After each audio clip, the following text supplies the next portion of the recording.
Hello.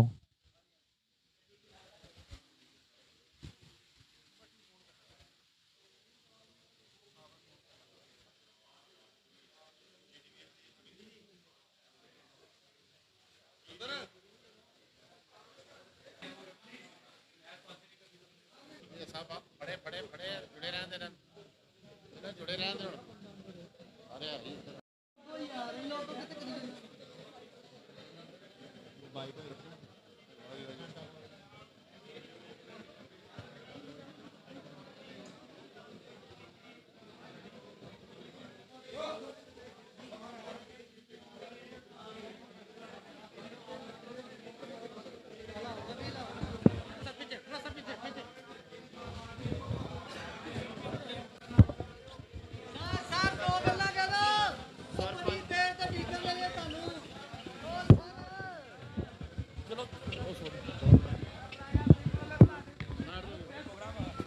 बस हुण इदां ना करो, हुण इदां ना करो, उत्थे करनी हो।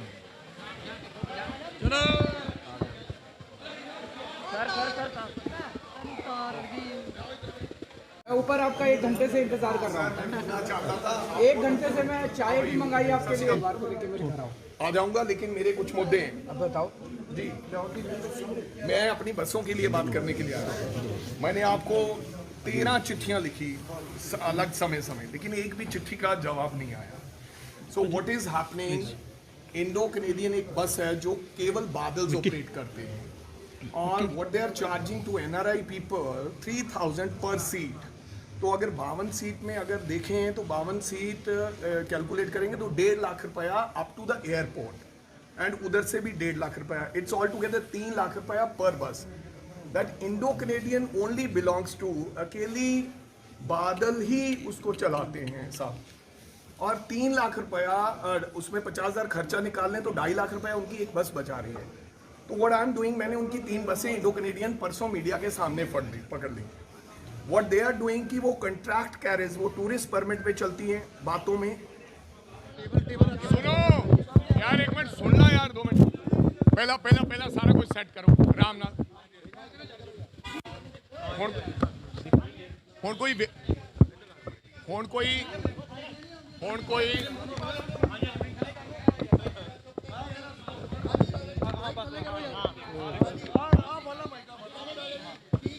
एक मिनट पहला डेली पोस्ट है नहीं विच, पीटीसी तो है नहीं विच।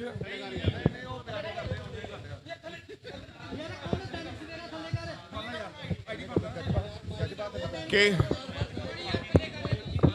1 मिनट यार, मैं अपने आप ही दस दूंगा। हुण विच बोलियो ना, फिर वधिया वो क्लैरिटी नहीं आऊगी। केजरीवाल साहब जा रहे सी, मैं उन्होंने आवाज़ दी, ही सेड हाँ जी राजा वड़िंग साहिब। नाल ही उन्होंने कहा कि मैं तो आपका ऊपर 1 घंटे से इंतज़ार कर रहा था। तो मैंने कहा कि मैं आपको कैमरे के सामने मिलना चाहता था। उन्होंने कहा कि आप कल आए, बताया ही नहीं। मैं बताते तो अपनी घरवाली को कहता कि आपको चाय वाय पिलाते। तो मैंने कहा कि किसी ने बताया नहीं कि 6 घंटे से। यार मैं दोबारा दूंगा यार, तू जाता यार, इतना गल ना करो। जा रहे थे यार कुछ तो। उन्होंने मेरे को कहा कि मैंने अपनी घरवाली को कहता आपको चाय पिलाते। मैंने बोला 6 घंटों से मैं एक पुलिस के उसके नीचे बैठा रहा, क्या किसी ने बताया नहीं?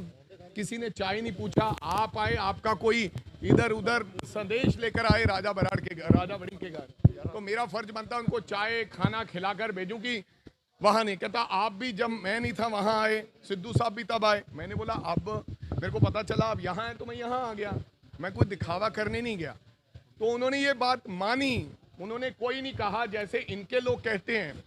कल डिप्टी चीफ मिनिस्टर कह रहे थे कि वो बसें चल नहीं रही, इनके पास परमिट नहीं है। भगवंत मान कह रहा है टैक्स नहीं है। दिल्ली में टैक्स है ही नहीं है। अगर हमारी बस जाएगी उसके ऊपर कोई टैक्स नहीं है, राजस्थान की बस आएगी कोई टैक्स नहीं है। पहले तो इनको पता ही नहीं है कि मामला क्या है। मैंने कहा कि कंट्रैक्ट कैरेज पे बादलों की बसें चलती हैं, क्या आपको वाकफियत है? तो उन्होंने कहा, मैंने बोला 13 चिट्ठियां लिखी, आपने एक का जवाब नहीं दिया, कुछ नहीं बोले। मैंने कहा कि क्या आप चाहते हैं कि लोगों की लूट ना हो? 3,000 रुपया लेते हैं जबकि 1,200 रुपए में बस चल सकती है।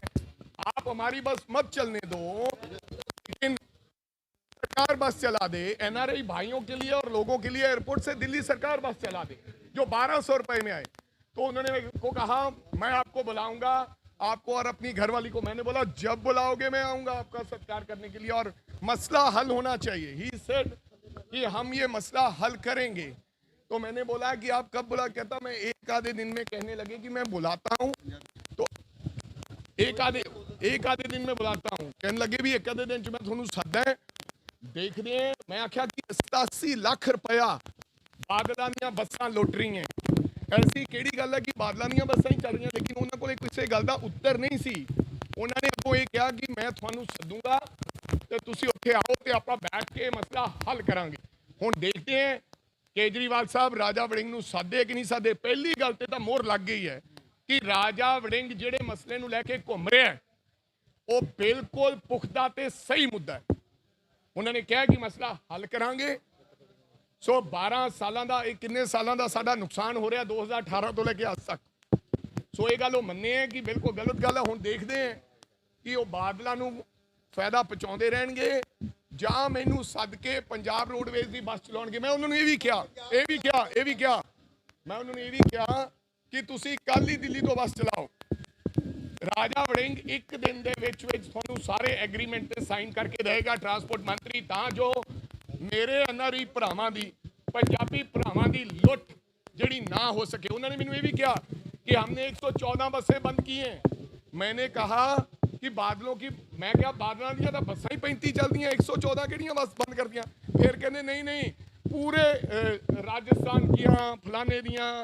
मैं क्या बादलों दी बसां ही 35 है। सो अज भी मैं चैलेंज करदा है कि बादल दी इंडो कनेडियन अगर केजरीवाल सरकार ने इंपाउंड की है तो ओरियां फोटोआं ते कल दी तरीक तो पहलां दा ओरा इंपाउंड दा चलान अगर वो दिखा दें तो मैं कहांगा कि ये सच बोलते हैं।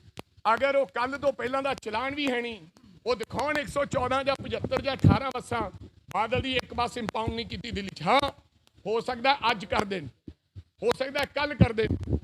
सो ये बिल्कुल कोरा झूठ सीगा। पर लेकिन मैं क्या थोड़ा डिप्टी चीफ मिनिस्टर नहीं वाकिफ, इसे करके तो मीडिया सामने गल करने लिए तैयार नहीं है।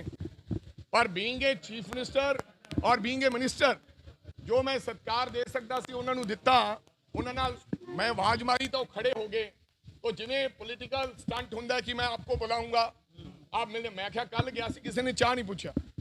सो ओवें एक पोलिटिकल स्टंट कह गए है। मैं जनता नूं बेनती करनी चाहना है, मैं दोबारा फिर कल ट्वीट करूंगा, चिट्ठी लिखूंगा कि मैनू टाइम दिता जाए, मेरी बस चलाई जाए। और अगर बस चलाई जाती है तो मैं समझदा कि ये बहुत बड़ा कदम होएगा कांग्रेस पार्टी का, ते बादलों तो छुटकारा होएगा। और अगर जरूरत हैगी आ, अगर आम आदमी पार्टी जरूरत हैगी आ, मैं उन्होंने बेनती करनी चाहना है कि मैं उन्होंने नंगा किया है कि वो कंट्रैक्ट कैरेज बसां नहीं हन, वो स्टेज कैरेज बसां चलदियां हन। मीडिया के सामने नंगा किया है। मैं चैलेंज करदा दिल्ली सरकार नूं कि कृपा करके हर 2 घंटे बाद इंडो कनेडियन की सर्विस है। अगर जरूरत है, अगर दम है तो बादल की बस दिल्ली च बंद करके दिखाओ। बादल की एक भी इंडो कनेडियन दिल्ली च नहीं चलनी चाहिए। दिल्ली सरकार थोड़ी है और नॉर्म्स की उल्लंघना कर रही है। मैं आपके वालों उन्होंने 7 दिन का नोटिस दे दिता है और 7 दिनों के नोटिस तो बाद मैं इंडो कनेडियन के सारे परमिट रद्द कर देंगा। अज नोटिस दिते नूं 2 दिन हो गए हैं ते अगले 4 दिनों नूं इंडो कनेडियन राजा वड़िंग कांग्रेस पार्टी की सरकार ते बादल दीआं बसां ते 87 लाख रुपया जिहड़ा रोज सुखबीर दे घरे डिगदा है वो मैं बंद करांगा। परमात्मा कृपा करे।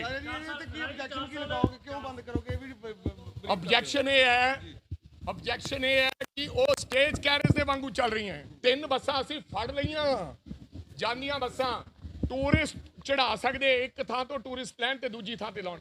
वो फ्लोर फगवाड़ा ग्राहां इथों पैसेंजर ते विच पैसेंजर बैठे सन, उन्हां दी गवाही नोट है, उन्हां दे दस्तखत है चलान दे उपर। जबकि वो नॉर्म्स की उल्लंघना है, दिल्ली हाई कोर्ट के ऑर्डर के मुताबिक वो इदा नहीं कर सकते। उसे दे तहत असीं उन्हां नूं नोटिस दिता है। ਜਿਹੜਾ ਗਿਫਟ ਲੈ ਕੇ ਗਏ ਸੀ ਉਹ ਕਿੱਥੇ ਦਿੱਤਾ ਜੀ ਉਹਨਾਂ ਨੂੰ? not only captain, even Kejriwal ਦੀ ਵੀ ਸਰਕਾਰ ਸੀ ਦਿੱਲੀ 'ਚ, ਇਹ ਦੋਨੋਂ ਦੇ ਰਲ ਕੇ ਬਾਦਲਾਂ ਨੂੰ ਫਾਇਦਾ ਹੁੰਦਾ ਰਿਹਾ। ਕੇਜਰੀਵਾਲ ਵੀ ਰੱਦ ਕਰ ਸਕਦਾ ਸੀ। ਮੈਂ ਕਿਹਾ ਉਦੋਂ ਵੀ ਚਿੱਠੀ ਲਿਖੀ ਰਜੀਆ ਸੁਲਤਾਨਾ ਨੇ, ਲੇਕਿਨ ਕੇਜਰੀਵਾਲ ਨੇ ਜਵਾਬ ਨਹੀਂ ਦਿੱਤਾ। ਮੈਂ ਚਿੱਠੀ ਵੀ ਦਿਖਾਈ ਹੈ, ਰਜੀਆ ਸੁਲਤਾਨਾ ਦੀ ਉਸ ਵੇਲੇ ਦੀ ਚਿੱਠੀ ਵੀ ਦਿਖਾਈ ਹੈ, ਲੇਕਿਨ ਕੇਜਰੀਵਾਲ ਸਾਹਿਬ ਨੇ ਇਹ ਦੋਨਾਂ ਦੀ ਮਿਲੀ ਭੁਗਤ ਸੀ, ਕੇਜਰੀਵਾਲ ਐਂਡ ਅਮਰਿੰਦਰ ਦੀ। ਅਗਰ ਅਮਰਿੰਦਰ ਸਿੰਘ ਨਹੀਂ ਕੁਛ ਕਰਦਾ ਸੀ ਤਾਂ ਕੇਜਰੀਵਾਲ ਉਹਨਾਂ ਦੀਆਂ ਬੱਸਾਂ ਦੇ ਪਰਮਿਟ ਰੱਦ ਕਰ ਸਕਦਾ ਸੀ। ਕਿਉਂ ਨਹੀਂ ਕੀਤੇ? ਕਿਉਂ ਬੱਸ ਇੰਪਾਊਂਡ ਨਹੀਂ ਕੀਤੀ? ਐਂਡ ਸ਼ੋ ਮੀ ਸਿੰਗਲ ਇੰਪਾਊਂਡਡ ਬੱਸ। ਇੱਕ ਵੀ ਬੱਸ ਮੈਨੂੰ ਜਿਹੜੀ 2008 ਤੋਂ ਬਾਅਦ ਸਰਕਾਰ ਦੀ ਬੱਸ ਇੰਪਾਊਂਡ ਕੀਤੀ, ਪਨਬਸ ਦੀ ਬੱਸ ਇੰਪਾਊਂਡ ਕੀਤੀ, ਮੈਂ ਮਹੀਨਾ ਲਾ ਕੇ ਕੋਰਟ 'ਚੋਂ ਛੜਾਈ, ਲੇਕਿਨ ਕੋਈ ਬੱਸ ਬਾਦਲ ਦੀ ਇੰਪਾਊਂਡ ਨਹੀਂ ਕੀਤੀ। ਪਰ ਅੱਜ ਵੀ ਚੈਲੰਜ ਹੈ। ਕੱਲ ਡਿਪਟੀ ਮੁੱਖ ਮੰਤਰੀ ਨੇ ਜਿਹੜਾ ਝੂਠ ਮਾਰਿਆ ਉਹਨੂੰ ਮਾਫੀ ਮੰਗਣੀ ਚਾਹੀਦੀ ਹੈ ਉਸ ਝੂਠ ਦੀ ਕਿ ਮੈਂ ਬੱਸ ਗਿਫਟ ਉਹ ਮੇਰੇ ਬੰਦੇ ਉਹ ਦੂਸਰੇ ਬੰਦੇ ਫੜੀ ਖੜੇ ਕਹਿੰਦੇ ਲਿਆ ਨਹੀਂ ਆ। ਤੁਹਾਨੂੰ ਦਿੱਲੀ ਤੋਂ ਬੱਸਾਂ ਆ ਰਹੀਆਂ ਵੈਸੇ ਪੰਜਾਬ ਦਿੱਲੀ ਰੋਡਵੇਜ਼ ਦੀਆਂ ਪੰਜਾਬ ਚ ਆ ਰਹੀਆਂ ਬੱਸਾਂ ਜੀ ਤੂੰ ਦੇਖਿਆ ਹੋਣਾ ਰੋਡਵੇਜ਼ ਦੀਆਂ ਪੰਜਾਬ ਦੇ ਦਿੱਲੀ ਰੋਡਵੇਜ਼ ਕੋਈ ਬੱਸ ਨਹੀਂ ਚਲਾ ਰਿਹਾ। ਉਹ ਇਸ ਕਰਕੇ ਨਹੀਂ ਚਲਾ ਰਿਹਾ ਕਿ ਮਿਲੀ ਭੁਗਤ ਹੈ। जब केजरीवाल 10 बसें एयरपोर्ट तो नहीं चला सकते। मैं 1000 रुपए की गारंटी देता हूं, मैं ये कर दूंगा, मैं वो कर दूंगा। ते दिल्ली सरकार नूं NRI भरावां वास्ते, एयरपोर्ट के लोकां वास्ते, पंजाबियां वास्ते 15 बसां चला देनियां चाहिए जिहड़ियां 1100 रुपए एयरपोर्ट तो लैके ते ਇਹ ਸਿਰਫ ਬਾਦਲ ਪਰ ਇਹੋ 35 ਬੱਸਾਂ I'm not said no। मैं क्यों सैटिस्फाइड है? मैं क्या सी पब्लिक के सामने गल करो, चर्चा करो। उस गल तो केजरीवाल साहब भज गए हैं। मैं सैटिस्फाइड नहीं हाँ। मैं उस दिन सैटिस्फाइड होऊंगा अगर केजरीवाल साहब सद के एक गल मान लेंदे उन्हां दीयां बसां बंद कर देन ते दिल्ली सरकार दीयां जां पंजाब सरकार दीयां बसां चलाउण, फिर मैं मन्नांगा कि बादलां नाल केजरीवाल साहब दा समझौता नहीं है। ਇਹ ਤਾਂ ਤੁਸੀਂ ਦੱਸੋ, ਤੁਹਾਡੇ ਸਾਹਮਣੇ ਆਵਾਜ਼ਾਂ ਮਾਰਦੇ ਰਹਿ ਗਏ, ਭੱਜ ਗਏ, ਦੱਸ ਦੇਣ। ਭਾਈ ਜੀ ਮੇਰੀ ਬੇਨਤੀ ਹੈ ਪੱਤਰਕਾਰ ਸਾਥੀਓ, ਮੁੱਦੇ ਦੀ ਗੱਲ ਕਰੋ। ਇਹ ਜਿਹੜਾ ਮੁੱਦਾ ਹੈ ਕੱਲ ਨੂੰ ਗੱਲ ਕਰਾਂਗੇ, ਅੱਜ ਮੁੱਦਾ ਬਹੁਤ ਵੱਡਾ ਹੈ।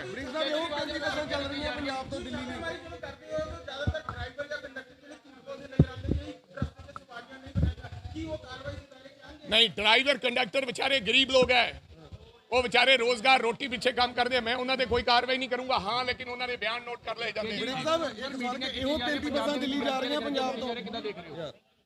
सब झूठ, सब फ्रॉड। जाके देखो केजरीवाल साहब केड़े कमरे सुते हैं। 25,000 रुपया सुनो 25,000 रुपया कमरे का बिल होएगा, कला बिल, रोटी पानी का हट। कहते लंच भी इत्थे रखा है कि लंच किसी वर्कर के घरे खादा नहीं जा सकता। इस तो बाद 12:30-1 बजे फिर वापस आना है, लंच करके फिर जाना है। ये आम आदमी पार्टी है, एक खास व्यक्ति है कि भगवंत मान साहब पग बन के कार च लोगों को मूर्ख क्यों बनाने हो? तुहाडा जिहड़ा बिग बॉस है, जिहड़ा आम आदमी पार्टी की गल करता है, वो एक 5 तारा होटल दे विच ये किसी गरीब नूं दिता जांदा। जे रोटी खानी है तद पैसे केजरीवाल साहब नाल लगणगे, कदे मुख मंत्रियों नाल खाण दी रोटी वास्ते किसी बंदे नूं पैसे देने पैणगे। ये चलाया सी एक फैशन, 1000 रुपया प्लेट मुख्यमंत्री दे नाल खाना खाओ। मैं कह रहा कि फोकस ऑन वन थिंग, कच्चे मुलाजमां दे बारे कल गल करांगा। अज ट्रांसपोर्ट की गल है।